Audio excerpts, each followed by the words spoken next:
Takk for det, president. Av og til er det jo nesten morsomt når teknologien svikter, for da blir vi oppmerksom på hvor avhengig vi er av den.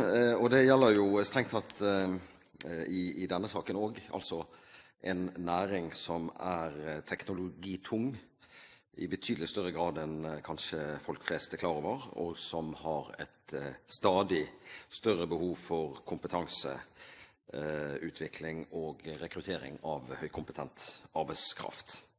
Og i likhet med forrige taler så vil jeg også si på vegne av Høyre at det er noe litt underlig å ta fatt over regjeringens politikk når det kommer til maritim utdanning. Og forrige taler fremhevet at næringen selv hadde vært veldig klar på sin analyse og sine krav til utdanningssektoren innenfor de maritime næringene. Men det har jo også regjeringen selv vært. Regjeringen har gitt en veldig klar og god analyse, tror jeg, av det maritime utdanningstilbudet i Stø kurs, som da er regjeringens strategi for vekst i de maritime næringene. Og da skal jeg sitere følgende avsnitt. Det er få som velger maritim utdannings- og karrierevei. Spredte utdanningstilbud med lite samarbeid, mangel på lærekrefter og store utfordringer i forhold til gjennomstrømning av kandidater indikerer at hverken struktur eller kvalitet på tilbudene er gode nok.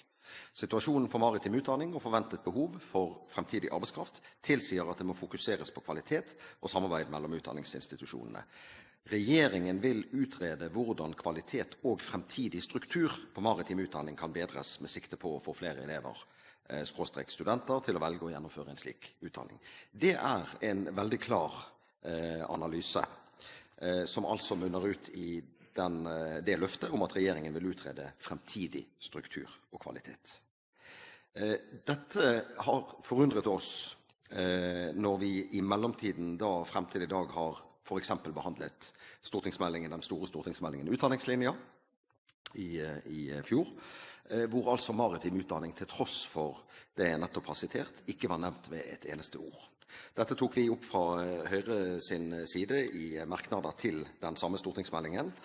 Vi har senere tatt opp dette temaet her i Stortinget i spørsmål, i interpellasjoner, til og med til flere ulike statsråder, og likevel altså blitt møtt med en litt uforståelig tilbakelent holdning, kan vi kanskje si. Det kunne være fristende å si at regjeringen har flagget ut i denne saken, men det ville kanskje være et litt for billig ordspill.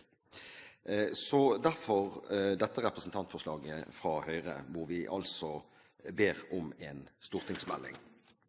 Og etter vår oppfatning vil en stortingsmelding være en helt naturlig og handlekraftig konsekvens av regjeringens eget arbeid så langt. Regjeringen har gjort en del. Man har fulgt opp Stø kurs, man har bevilget midler, man har også bevilget sakmidler til samarbeid mellom utdanningsinstitusjonene, og vi er også fra Høyres side enige i at det er viktig. Men så er det altså de litt større grepene hvor faktisk noen må sette seg i førersetet og ta de tunge initiativene og de viktige initiativene. Der vegrer regjeringen seg for å gjøre det. Og vi snakker jo da altså om en næring som sysselsetter ca. 100 000 årsverk i Norge. Det er en næring som akkurat nå viser seg frem på den store Nor-Shipping-messen, og som utvilsomt har en stor nasjonal betydning. Det er vel en av to næringer som i internasjonal sammenheng betraktes å ha en klynge som er stor nok til å være verdensledende. Og dette er altså en teknologitung næring, en næring med store krav til rekruttering og kompetanse. Bare rekrutteringsbehovet har blitt oppjustert kraftig i løpet av de siste årene, og det betyr at selv om det har skjedd mye positivt siden Stø kurs ble skrevet, så har også behovene økt, kanskje enda mer enn det regjeringen har klart å gjøre. Så spørsmålet må jo da bli om dette er en næring, og om denne delen av utdanningssektoren fortjener en egen stortingsmelding. Vi mener det. Vi mener at det er rart at regjeringen ikke ser det. Det ville være naturlig for regjeringen å ta konsekvensene av sitt eget arbeid og sine egne analyser, og legge en slik melding frem for Stortinget, slik at vi sammen kunne diskutere de relativt store grepene som næringen fortjener, og som vi som politikere her i Stortinget må være villige til å ta på vegne av en viktig sektor.